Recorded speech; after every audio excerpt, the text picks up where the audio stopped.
Good afternoon, everybody. This is Damon Bond Realty Group, LLC, located in Bridgeport, Connecticut. Licensed real estate broker in the state of Connecticut. Licensed real estate salesperson in the state of New York. Hope everybody's doing well. It's been a while. Finally, some of the snow is starting to melt. We're having some milder days up here in the Northeast in the New York tri-state area, New York metro area. So hopefully spring will be on its way. All right. So last time we talked about the final process, which is closing the real estate deal and the ordeals you have to go through. What I'm going to do is take a little bit of time to talk about two subject matters that can change and alter the real estate process. One is short sales, and the other one is bank-owned properties, foreclosures, better known as REOs, which stands for real estate-owned properties. I'm going to focus on short sales first. All right. Now, first of all, what is a short sale? Short sale is kind of an oxymoron because there's nothing short about a short sale. Short sales usually take longer than the traditional sales, if you will. Now, basically what a short sale is this. A short sale is when the bank allows the homeowner, the person who's paying the mortgage, the homeowner, the bank will allow the homeowner to sell the house for less money than it's worth. So, for example, let's say the mortgage on the house is $200,000. All right. The bank will allow you to sell it for below that.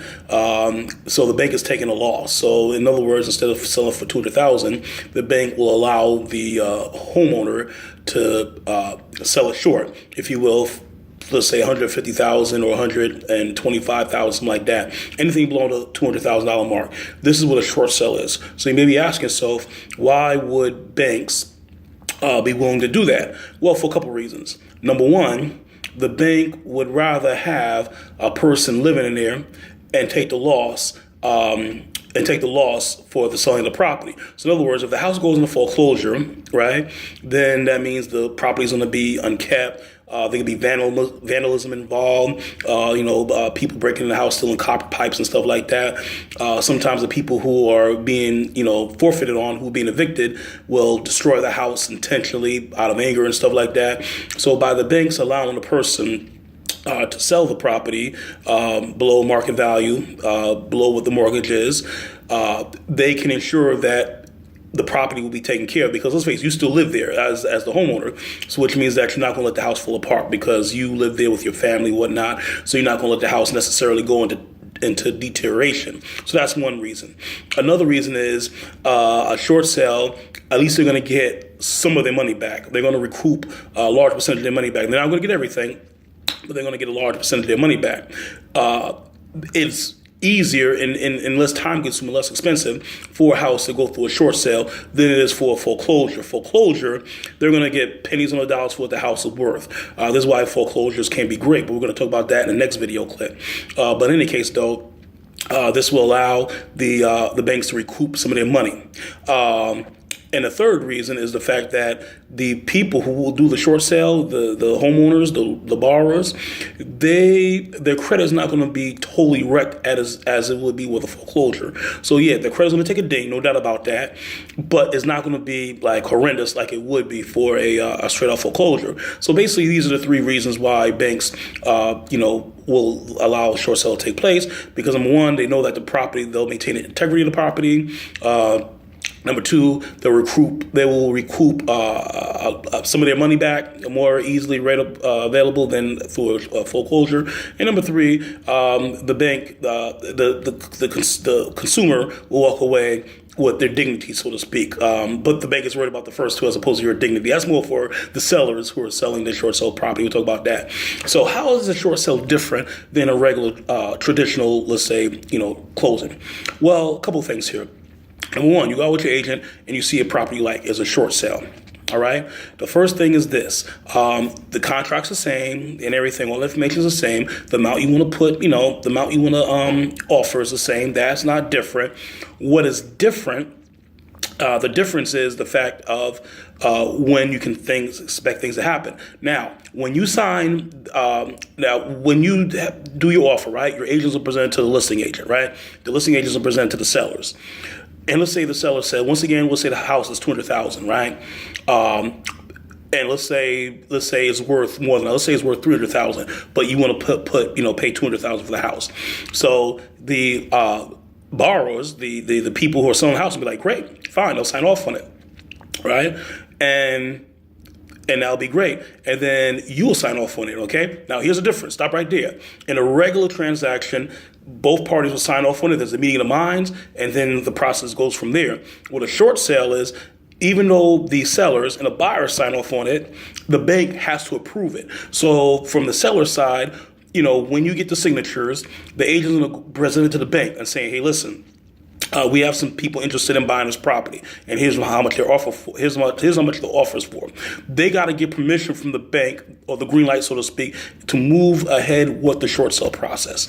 So the banks will sit on it. Now, over the years, since the great housing crash of 2007, 2008, around them times, 2009, banks have gotten a lot quicker with their responses. Before, it was like 30 days, 45 days. It was erroneous. But now, supposedly, it's supposed to be no more than 2 weeks. Unfortunately, that may not always be the case, and it hasn't been. I can testify to this. So the bank, so you have to wait. Here's where short sale deals usually fall apart, is the waiting part. Because typically an agent will call the other agent, buyer's agent will call the seller's agent saying, hey, any word? So they say, no, not yet. All right. That's because, and you don't have to worry about this from the buyer side. There's a whole myriad of things that has to be done, has to go to the loss mitigation department, whatnot. So this all has to be done. Now, if the bank says no, then you could counter with that. You should counter, absolutely. It's okay. Instead of 200,000, about 250, and see where it goes from there. But we'll assume that the bank says yes. So let's say the bank says yes, right? We'll sell for $200,000. Even though the house is $300,000, there's a mortgage on it for $300,000. We're going to give it to you for $200,000. Fine. So what happens next? Now, what happens next is this. You're going to get a whole slew of forms to fill out.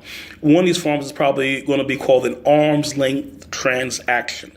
What an arm's length transaction is, it stipulates that the person who's buying a house is in no shape or form related, by blood, marriage, or anything, to the person who is selling the property. Why is this done?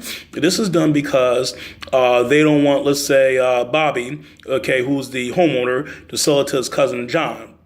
And then cousin John will sign over the property back to Bobby and just pay John, the money. That has happened in the early stages of this. So that's why I want to make sure it's an arm's length transaction. So you have to get affidavits and notarizations, everything, saying that, you don't know the person, this person's a stranger, is an arm's length transaction. All right. Then there may be some other forms you have to fill out. It varies from institution to institution, whoever the lien holder is. Oh, speaking of lien holder, how can you tell if a property is a short sale just as a layman buyer? All right. So let's say you go on Realtor or Zillow or whatever these other realtor sites or Realtor.com. You'll know if a property is a short sale. Number one, it will say this is a short sale. But usually it doesn't say that. Most of the times they'll use industry jargon. So they'll use terminologies like subject to lien holder approval. That means it's a short sale. Lien holder is the bank. Subject to third-party approval. That means that's a short sale. The bank makes a decision. So lien holder approval or third-party approval, these are all things that are related to short sales, all right? And so they do have to disclose to you if it's a short sale or not. Now, for you, the buyer, if you're doing, let's say, 20% or 3.5% FHA or 20% conventional, or whatever it may be, what I always told my buyers is this. If you love the property, right, put the money down like it's any other transaction. Because I know before I said traditionally you do 1% and then you wait for inspections. After inspection, you do the other, 19% or 2.5%, whatever, how much of money you're putting down. That's true for that. But for short sales, just put the money down like you would. Don't wait for the bank to say, yeah. You'll get your money back. If they deny you or whatnot, you'll still get your money back. If they say, no, drop dead, we don't want you to do this, they say, okay, we're not going to pursue this any further. You'll get your money back. So what I always tell my buyers is we're going to act like this is any transaction. We're going to move forward. Meaning what? Meaning don't wait until the inspection. Don't wait to do the inspection until the bank gets back to you. So let's say 3, 4, 5 months have gone by and you haven't done an inspection. No, do the inspection. All right. So do the inspection just like you always would, which is usually 2 weeks, after the acceptance of offer. Then from there, If you do the inspection, then after that, you put down the rest of the remainder of your deposit down and you just wait. That's all you can do.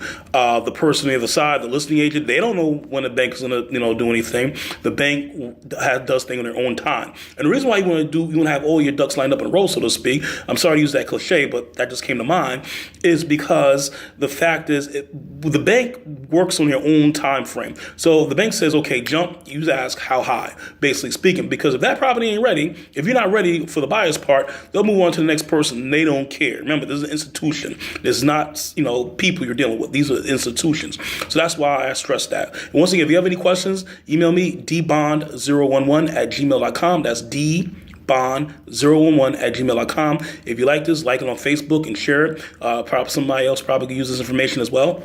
So just getting back to what I was saying before, that's crucial to doing any deal in real estate in terms of short sales, because short sales can easily fall apart. A number of things can happen. I mean, I have war stories that I could share with you, but there's not enough time to do that.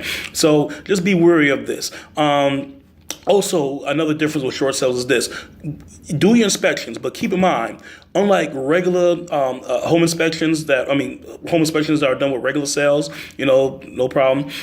Short sales can be a little bit cumbersome because usually the inspections are for informational purposes only. In other words, properties that say a house sold as is, meaning the house is sold as is. So if there's a leaky roof, if the boiler's shot, if the furnace is shot, that's too bad. That's on you. So when you do the inspection, is it so you know what needs to be done to the property?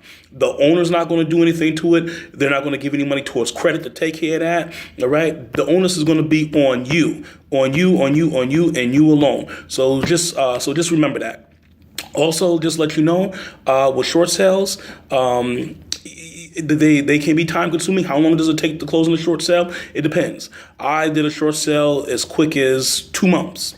I've had short sales that lasted 4 months. There have been short sales that were 9 months. It all depends on the institution. Also, it could take longer if the person who has a mortgage has two lien holders. I'm not giving you the piece, I'm saying two lien holders. That means that two individual banks have a mortgage, usually 80-20. So usually one bank has 80% of the mortgage, the other one had 20% of the mortgage. That could take longer because both banks have to agree to it. And if one bank doesn't agree to it and the other one, nothing's going to happen. So these are all things with a short sale. However, don't let short sales frighten you. Short sales can be a great deal. You can make a great deal off it. You get a really great house, for less money than it will be. Usually short sales are a lot more intact than is traditional bank-owned properties. So don't let short sales frighten you. If you have a knowledgeable agent, he or she can ensure that the deal go through on their part. They can't worry about the part for the other people. So, but these are some things to consider when purchasing a short sale property. They're a great resource. They're wonderful to have. You get a great deal. So I hope this was informational for you. Once again, any questions, dbond011@gmail.com. And this is Damon Bond from Bond Realty Group, licensed in Connecticut and in the state of New York. I hope you find this, you like this. Be well. Have a pleasant afternoon. Good day.